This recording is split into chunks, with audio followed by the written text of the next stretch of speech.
Hi there, I'm Penny Hunt, and this is Heart to Heart with Penny. Every week I come to you at a certain point during the week and talk about the writing that I posted for the week. And so today I'd like to talk to you about the writing called It Does No Good to Worry.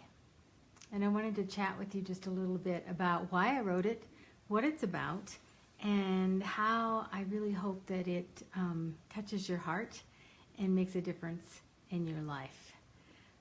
Yesterday was my son's 33rd birthday.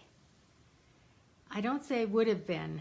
I try not to say that because although he passed away 10 years ago, it's still his birthday. So I don't say would have been his birthday. I say yesterday was his birthday. And I celebrate his birthday every year. I try to spend time with my other two children, and we remember him, and we go out for dinner. And it's a day that began 10 years ago as very sad and tearful, and now it has become a day of memories and talking about him and having dinner and celebrating. It's become a day of celebration in the way that birthdays should be. So that is what we do. I get together with my other kids and talk about JT. 33 years. It's hard to believe that my baby would have been 33 years old if he was still here. He was 22 when he passed. But I wrote Don't Worry About Me for a very specific reason. JT was one of those little souls that came into this world with a twinkle in his eye, and I knew the very first second I saw him I was in trouble. And I would worry about him in a way that I didn't worry about my other two. He would get into things even as a baby, and I would worry about him. And in fact, I started the writing talking about when he was born and he was jaundiced and had to stay in the hospital a week before he got to come home under those bilirubin lights and that mask that they put over their little eyes. And he worried me even then when he was born. And before he was 2, we had a camper on the back of our pickup, and he was inside of it, and we were all standing right outside, and he fell out. We ended up rushing to the hospital for a concussion. And that was JT's MO, kind of getting hurt and causing us worry. He was a little bit of a daredevil. When he was, I would say 10 or 11, skateboarding was his thing, and he called me at work one day so excited. And he said, "Mom, I just did the coolest jump on my skateboard, and it was just so cool, and now my chin is totally ripped open and I'm gushing blood." And he was just so excited about the jump he had made. And I don't think he'd ever hurt himself like that. So the pain was not as big of a deal as the excitement for how cool his cut was and how cool his jump was. So I rushed home. That was an emergency visit for his first stitches. And I remember being very concerned, but it was hard not to laugh because of his excitement over what he had accomplished. And when the stitches started and the needle for the Novocaine was pretty large, and he saw that, and tears welled in his eyes and in mine, and he grabbed my hand and he said, "Mom, don't worry about me," because he knew I always did. And through his teenage years and his life, he told me that over and over and over again. "Mom, don't worry about me. It does no good to worry about me." Well, as moms, we think that's our job. As parents, we think that's our job. To worry about them when they're sick and they have a fever, or worry about them if they get home, if they're late at night, until we hear their car drive up in the driveway and we know that they're home and safe, we worry. We worry about everything, about their schoolwork and their grades. And that was me with all 3 of my kids, but especially with JT.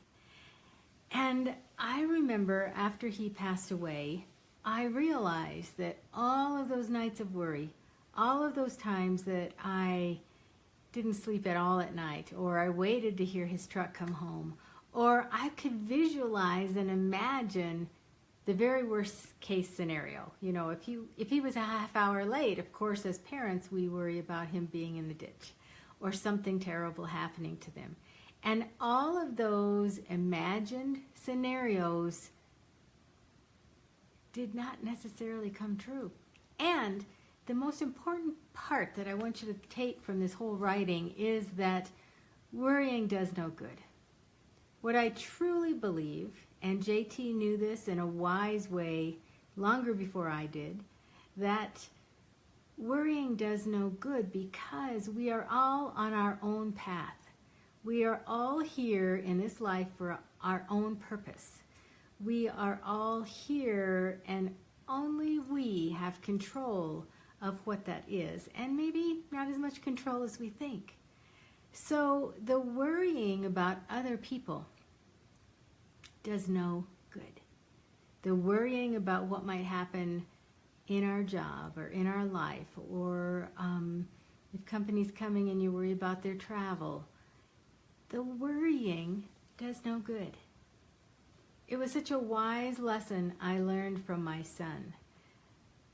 And unfortunately, it took until he was gone before I realized it. Don't worry about me, Mom. It does no good to worry about me. I heard it over and over. When he passed away, and I talked about this necklace in the writing. I don't know if the glare will come, but that is JT's thumbprint on the front. On the back it says, "Don't worry about me, Mom. Love, JT." I wear this all the time. It's a rare time that this necklace is not on my neck. And what is so wonderful about it, it lays against my skin and stays warm from my skin. And so every time and you will see me do this during these Facebook Lives because I do this often. Rub this necklace, feel his thumbprint. Many times I go like this and put my thumbprint against his. And I feel the smoothness of the back where that saying is engraved, "Don't worry about me." So many times when I'm talking or speaking or doing these Facebook Lives, you will feel me grasp this necklace.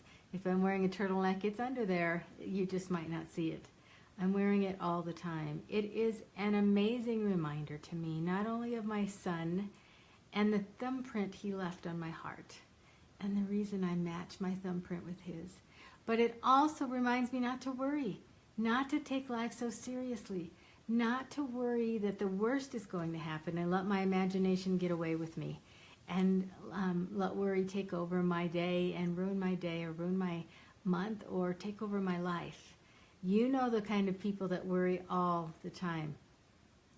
I used to worry. I'd like to say I'm not a worrier anymore. I am not as much of a worrier anymore.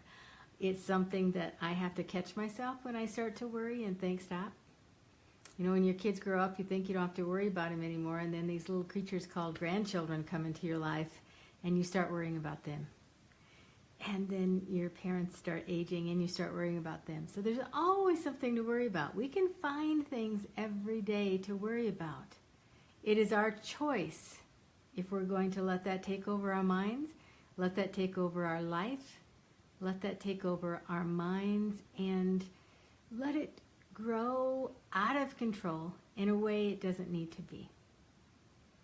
So if you know someone like that, or if you are one of those worriers that worry about everything and you can imagine the worst case scenario, and then here's a good one, even after it plays out and it's done and everything is fine, you still sit there and worry about what could have happened, what might have happened.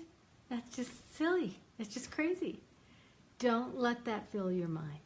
So if there's somebody that you worry about, remember JT's lesson that he taught me. Don't worry about me, Mom. It does no good to worry about me. So that is why I wrote that writing. I always write every year on his birthday and the anniversary of his passing about him, about lessons I learned from him, about how much I loved him, about my son. So that was to honor this week, the week of his birthday week, and to share with you one of the biggest lessons I learned from my son is to not worry. I am Penny Hunt, and this has been Penny Heart to Heart. I thank you for watching, and have a grand day.